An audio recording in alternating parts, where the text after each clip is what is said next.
My name is John, and I am a nobody. I'm also not a prude or prudish,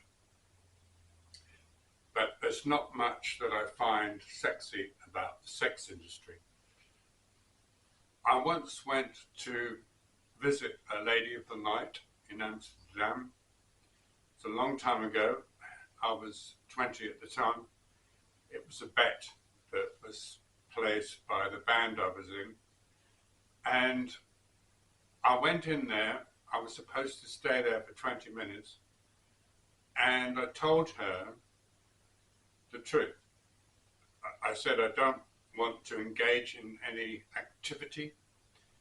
So we just had a chat for 20 minutes. She was about my age and she was on drugs. Well, this is what she told me. And that was what she did to finance her hobby. When the 20 minutes was over, we went to the front door, and it was what they call a donkey door. So it was a door that would split, the top bit would open. And she did something very nice. She stuck her finger out, her hand, looked at the band and went like this, like it was really good, which was of course rubbish. I've never understood the attraction of paying someone who doesn't want to sleep with you to sleep with you. It's just totally illogical to me, and certainly not sexy. So I wanted to get this cleared up because I've done a lot of paintings of bordellos and whatever they're called in your language, and I've been inside a lot of those places and they're very weird. I once, many years later, I knew a photographer who'd done and been awarded prizes for taking photos of these establishments outside, because you can't take photos inside, obviously. And he'd won an award for these photos that he'd taken of very strange looking buildings and establishments. And he asked me if I would paint the interiors. All I had to do was look at the photo and imagine what it was like inside. So I did, and I did a whole series of these paintings. And I sold, I think, every picture I did on the subject of the sex industry. I had some very strange experiences. Once he called me up and there was a bordello, or whatever the Germans call it, something else, and a brothel, and we went down there and we walked in, and he must have spoken to the people who worked there, so they knew I was not a customer, a regular customer. So I had the opportunity to sip a very expensive beer and watch what was going on.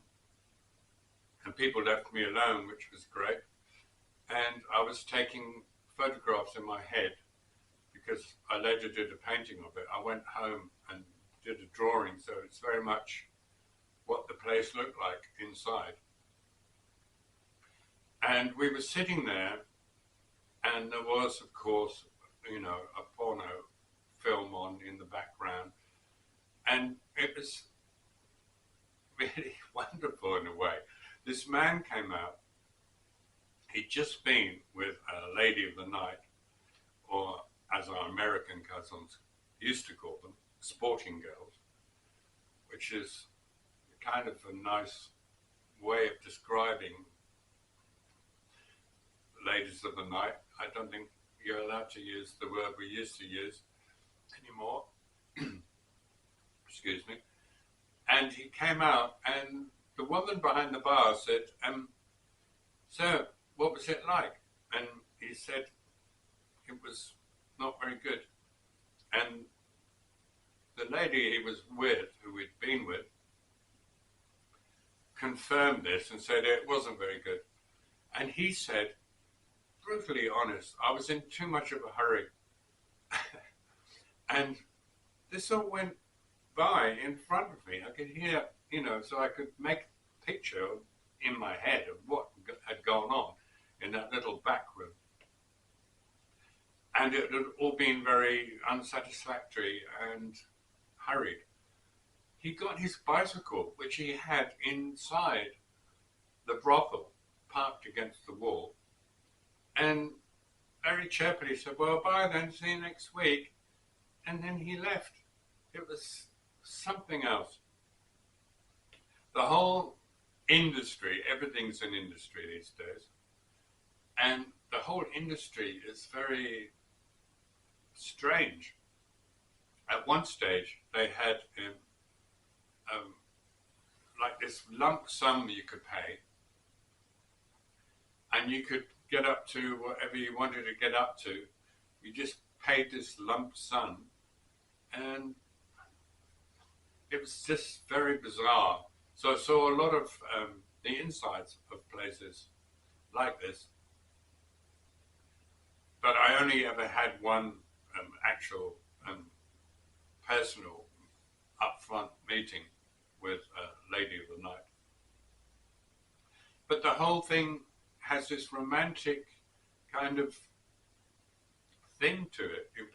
People think back maybe to the 30s or 20s or something, and think it was different then. It was probably always a pretty awful job. And I was in the States doing some research on a book I wrote that never got published. And if you look at the lives of those women, it must have been absolutely awful. You know, there's nothing romantic or sexy about it. What they were doing to stay alive, just to survive, is beyond the imagination of many of us. And maybe that's a good thing. I don't know. Anyway, I don't like to delve into sexual encounters too much. So I'm going to leave it at that and say once again, thank you for listening to this short clip, and take care of yourselves and those you love. And as ever, I'll see you in the next one. Tschüssikowski.